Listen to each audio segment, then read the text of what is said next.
নির্বাচন তো হয়েছে ইঞ্জিনিয়ারিং এর মাধ্যমে, অতএব বেছে বেছে তো যাকে যাকে নেওয়ার সংসদে নিছেন, যাদেরকে নেওয়ার না তাদেরকে নেননি।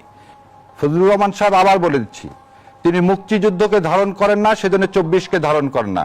উনি মুক্তিযোদ্ধা বলে দাবি করে, আসলে উনি হচ্ছে ভারতের দালাল আর ইসলামের বিদ্বেষী। উনি একজন ইসলাম বিদ্বেষী, সেজন্য ওনার মুখে দেখবেন ধর্ম নিরপেক্ষতার কথা।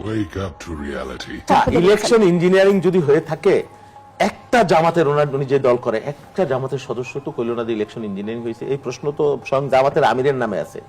বারবার আমানত বাজেয়াপ্ত হয় একটা লোক কিভাবে এবার এমপি হইলো, এটা তো বিস্ময়কর ব্যাপার।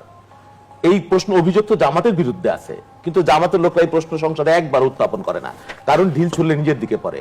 জামাতের আমির এই যে এমপি হয়েছে, এটা নিয়ে তো মারাত্মক প্রশ্নবিদ্ধ আছে।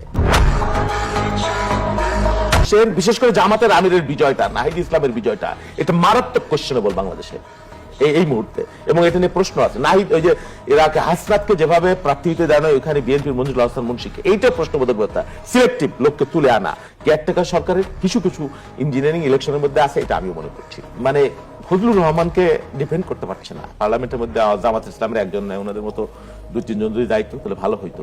সেই অভাব ওনারা অনুভব করে এবং বাইরেও বলতেছে যে আমাকে নিলে আমি পারতাম সালাউদ্দিনকে ডিফেন্ড করার জন্য, তার সাথে ডিবেট করতে, বাইরে একে ডিফেন্ড করার জন্য। আজকে পার্থ যে কথা বলেছে মাপচাই, এই উত্তর দেবার মতো একজনও খুবই মৃীয়মান। সংসদটা আরেকটু জামাতে যদি একটু ম্যাচিউরড লোক হইতো, প্রসিডিং জানার লোক হইতো, আইন জানার লোক হইতো, ডিবেট করার লোক হইতো, সুস্থ ডিবেট ভালো হইতো। আমার আওয়ামী লীগের আমলে আপনাকে তো একদিনও দেখি নাই, কোথায় ছিলেন আপনি? আওয়ামী লীগের আমলে একবারের জন্য আপনাকে দেখিনি। হঠাৎ করে কোথায় হয়ে এমন পরিবেশ তৈরি করতেছেন, আইন শেখাচ্ছেন, জ্ঞান শেখাচ্ছেন।